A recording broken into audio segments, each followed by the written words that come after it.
দেখো, আমরা আগের ক্লাসগুলোতে আলোচনা করেছি যে যদি পি টাকার R% চক্রবৃদ্ধি হারে টি বছরের হিসাব করা হয়, তখন তুমি সমূল চক্রবৃদ্ধি অর্থাৎ সুদে আসলে কি পাবে? সুদে আসলে পাবে P into 1+R/100 whole to the power T.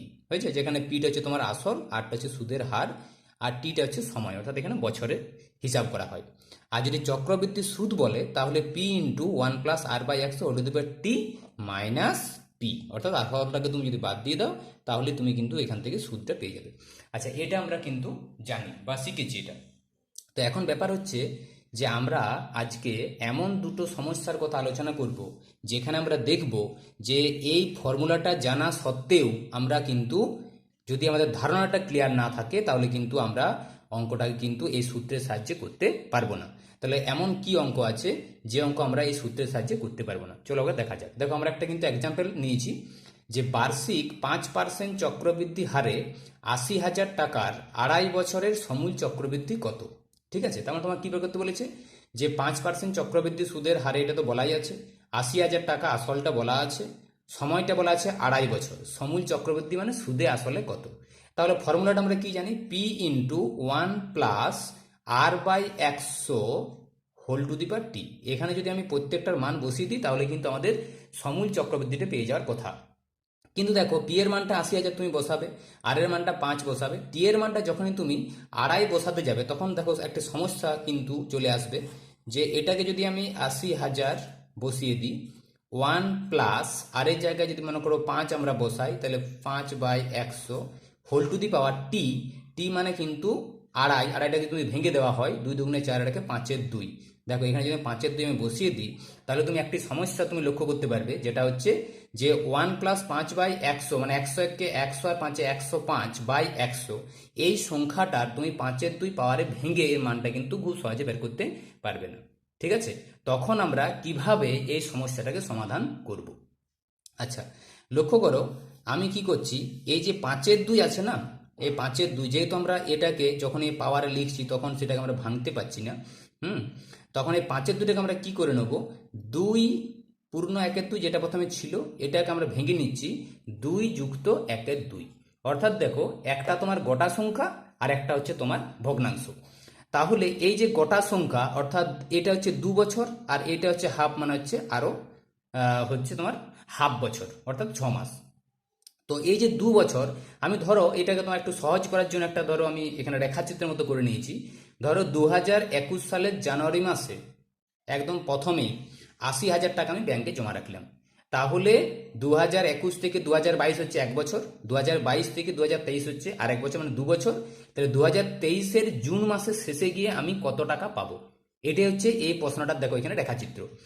তো আমরা যখনই তোমার এই সূত্রতে বসাচ্ছি এবং টি এর মানটা যখন আমি 5/2টা রাখছি, তখন কিন্তু আমি এই পুরো জিনিসটাকে অর্থাৎ ব্র্যাকেটটাকে পুরো ভেঙে কিন্তু আমরা এক লাইনে বা একটা সূত্রের সাহায্যে কিন্তু করতে পারছি না। তো আমরা প্রথমে কি করে নেব?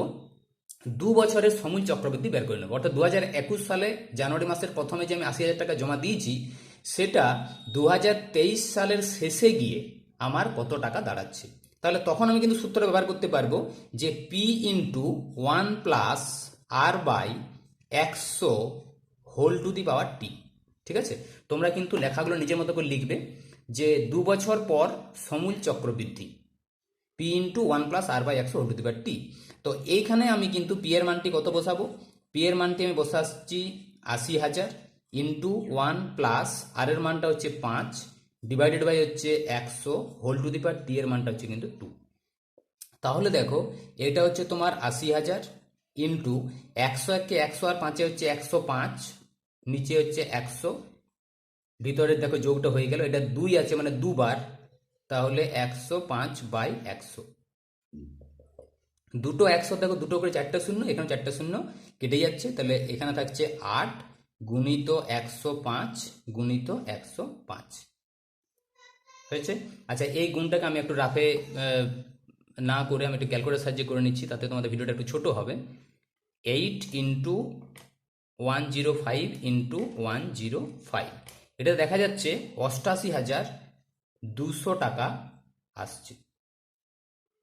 হয়েছে। তার মানে আমি দেখতে পেলাম যে 2 বছর পর অর্থাৎ 2023 সালের শেষটাই গিয়ে পরে আমার দাঁড়াচ্ছে 88,200 টাকা। এটা কিন্তু সমূল চক্রবৃদ্ধি হয়ে গেল। এখন আমার কিন্তু আরো হাফ বছর বাকি আছে। তো এই হাফ বছরে তোমার কি হবে? এই হাফ বছরে আমি 88,200 টাকার উপরে ওই হাফ বছরে আমি সুদ পাবো। তাহলে যদি এই 88,200 টাকার উপর হাফ বছরের সুদটা আমরা বের করে নিতে পারি, তাহলে জুন মাসে গিয়ে আমরা কি করব, ওই সুদটার সঙ্গে 88,200 টাকা যোগ করে দেবো। তাহলেই দেখো কিন্তু আমাদের যেটা পাওয়া দরকার ছিল সেটা কিন্তু আমরা পেয়ে যাব। তো আমরা কি করবো তাহলে, এই যে তোমার 88,200 টাকা হলো, সেটার উপরে আমরা কি করছি, হাফ বছরের সুদ। তাহলে এই 88,200 টাকার উপরে আমরা হাফ বছরে আমরা সুদ বের করছি। ঠিক আছে, তাহলে সুদের ফর্মুলা সে যেটা আমরা জানি, PRT/100। তাহলে পি মানে হচ্ছে এখানে 88,200, আর মানে তো 5% বলাই আছে প্রশ্নে, টি মানে হচ্ছে হাফ বছর ডিভাইডেড বাই 100, PRT/100। তাহলে দেখো দুটো শূন্য কেটে যাচ্ছে, তাহলে 882কে 2 দ্বারা ভাগ করলে হয়ে যাচ্ছে 441 ইন্টু 5।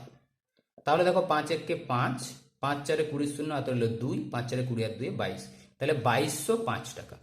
তাহলে এই যে হাফ বছরের কথা বলা হয়েছিল, এই হাফ বছরে আমরা 2205 টাকা সুদ পেলাম।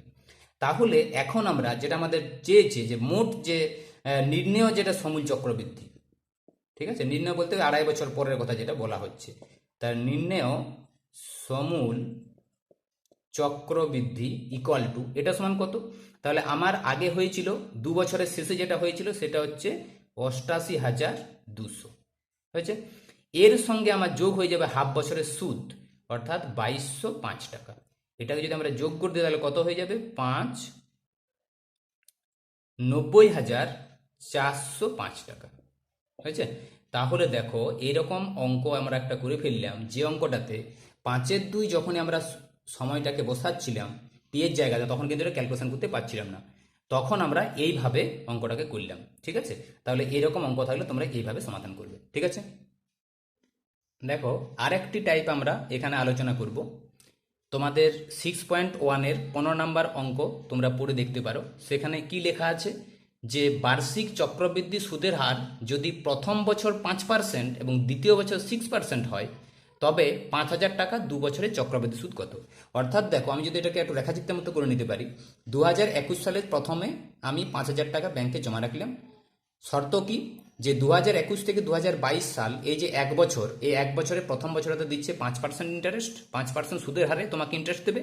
আর 2022 থেকে 2023 এটা যে 1 বছর, সেই সময় তোমাকে 6% অর্থাৎ 6% সুদের হারে তোমাকে সুদ দেওয়া হবে।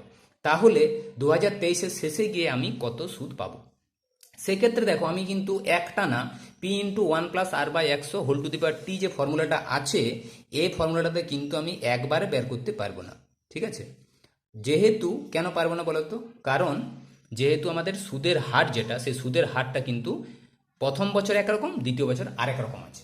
ঠিক আছে, তো আমরা এই সকল অঙ্কের ক্ষেত্রে কি করে নেব, এই 5,000 টাকাটা দেখে নেব যে 1 বছর পর সুদে আসলে কত টাকায় গিয়ে দাঁড়াচ্ছে। অর্থাৎ 2022 সালের শেষ মানে 2021 সালের শেষে গিয়ে আমাদের কি হবে, একবার আসলটা চেঞ্জ হয়ে যাবে।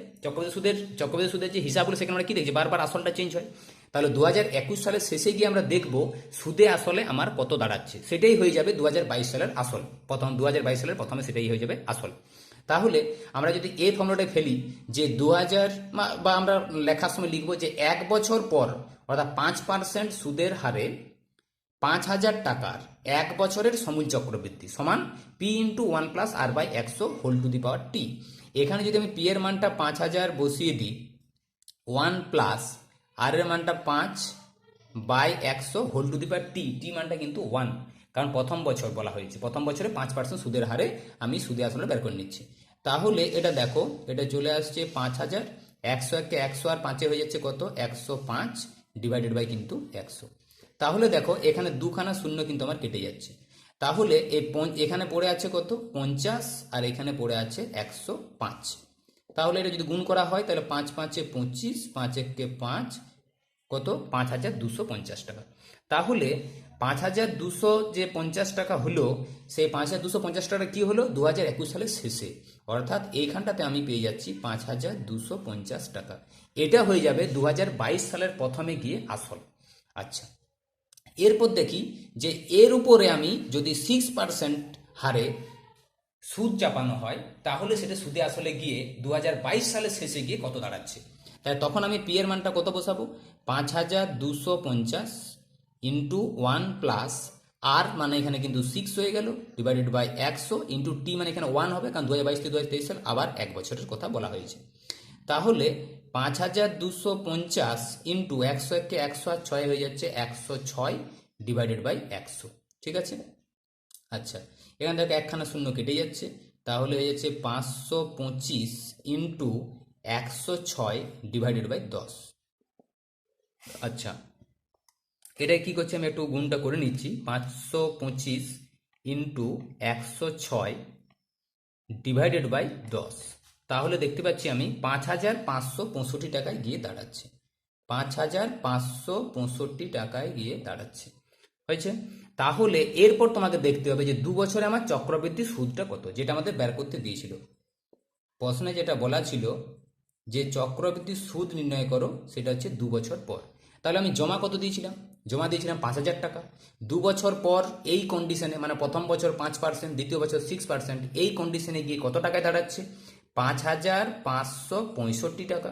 তাহলে সুদটা কত পাচ্ছি আমি, 5565 মাইনাস 5000 ইকুয়াল টু 565 টাকা। ঠিক আছে।